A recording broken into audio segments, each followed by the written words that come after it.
I don't want to make this a channel based around balance updates or anything that transient, but I do want to just, because I did criticize a lot of like the complaining about top lane stuff, I do want to make a concession where I feel like people are actually right about something.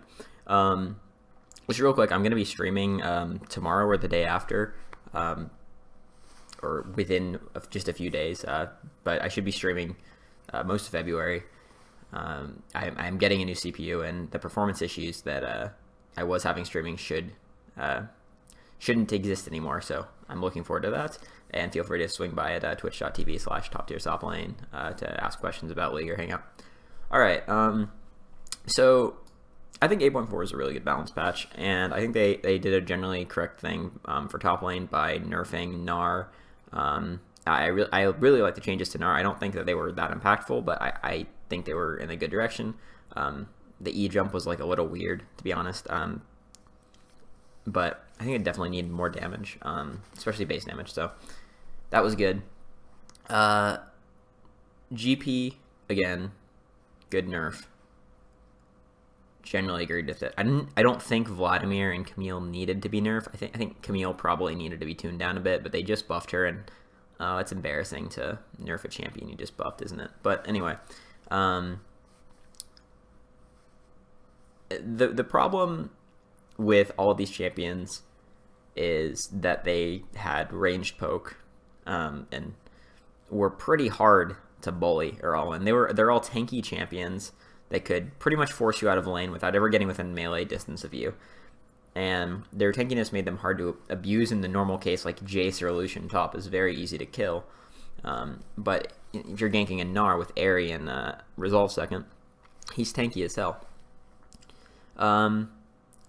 Generally, the solution is to wait for them to misplay and all in solo queue in the 1v1, and it should be expected that solo kills can happen in a 1v1 scenario in solo queue, because people do misplay and they're not playing as, I mean, even in Challenger, it's not like the players are worse necessarily, it's just they're not playing the same way, they're taking more risks. So solo kills are a normal part of the game, and it should be kind of considered a very big factor of solo queue top laners.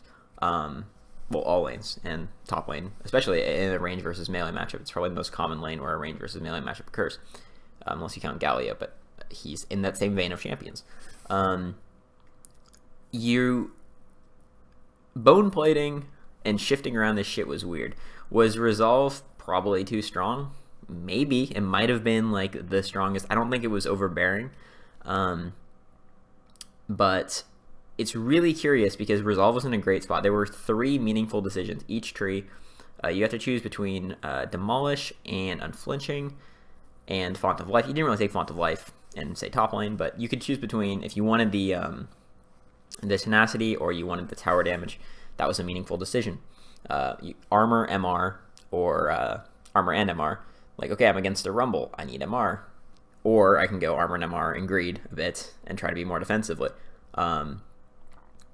Meaningful decisions in all 3, you know. Early game, but not good for taking minion damage, and good against magic, obviously. And greed, another meaningful decision. And at the bottom there was overgrowth, revitalize, and I believe, yeah, second one. So again, you could choose between sort of the second one, which is probably a little bit too strong combined with something like Iron Skin. I agree, but it was only too strong in the context that champions like Vlad, Gnar, GP, like those are the strongest champions. It was good to have that combination against them, because Second Wind was just, it gave you counterplay to that. You'd have to be a little bit low HP, so it wasn't a no risk mastery, but it very much helped dealing with these champions if you were a melee champion that had to all in. So basically what's happened is they've removed either Second Wind or Iron Skin and replaced it with, you can choose between Overgrowth and Revital, or an Unflinching now, really. And neither of these are particularly useful against like these poke champions. Revitalize maybe, but I mean, it's not strong enough to really defend you in lanes like Iron Skin plus Second Wind was. And they added bone plating. So basically, there were already 3 meaningful decisions, and the tree was well balanced around the current meta. It served to help the champions. If anything, it was too strong for the champions that were not meta, which is a good thing because obviously the meta champions don't need any more help. They're already the best. But they added in bone plating, and all the champions, all the top tier top laners right now can strip you from having bone plating super easily. Gnar 1 auto or a boomerang, Camille 1 W, Vlad 1 Q, like you get the point. Any of these champions can just strip your bone plating and then fight you like it never existed. It's almost a non-factor because the first piece of damage doesn't even affect it, so it can literally be a non-factor in a lot of situations. However, the champions that can run this out of those 4, let's see, Gnar can run it, GP can run it, Camille can run it, Vlad can, but I mean, I don't think we'd see it too much on Vlad. But those other 3 champions, they can all run it. So what they've done is they've buffed all these champions that they nerfed. Camille is already shaping up to be the best top laner in solo queue. And in competitive, I think she's better in competitive because her ultimate is so conducive to. She's so good at. She's not particularly good at like catching people out, surprising them, solo killing them. She's really good at catching people out for her team. If you're well coordinated with her E ult combo, it's just insane. It's pretty much a guaranteed kill when you play it right. So I think Camille's going to be just too damn strong. She's already strong. And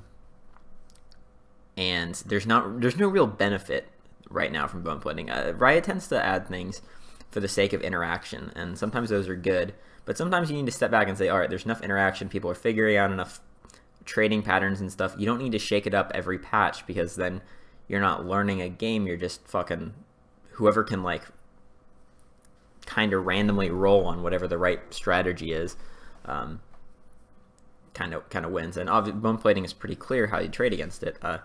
If you can't take it away from them, you don't. And considering all the champions have just really good counter engage, when you jump on them and try to just, if you're a melee champion, if you're a Jax and you try to jump on somebody with bone plating, then you have to just jump and walk back, and then any of the meta champions will deal half your health bar, and then you because they're these like tanky champions, you're not gonna be able to all in them when you're half HP and they're full.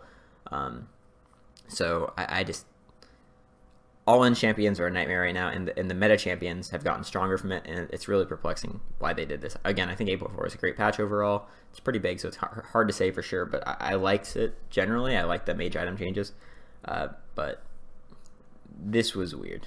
I'm not going to lie. All right, peace.